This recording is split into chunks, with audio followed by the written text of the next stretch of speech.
Don't forget to cook your pork to 145 degrees Fahrenheit and wait 3 minutes before you enjoy.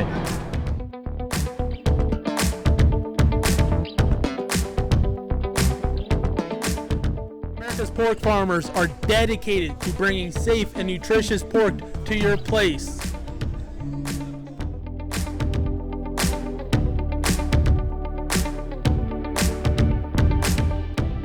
Over the past 60 years, our family hog farm, along with hog farms across the country, have improved by using 25% less water, 75% less land, 7% less energy, and 88% fewer carbon emissions.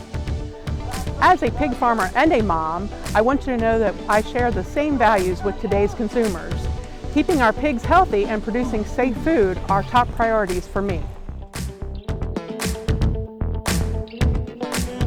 98% of America's pig farmers are family-owned. Pork, if you did not know, is the source of 9 key nutrients.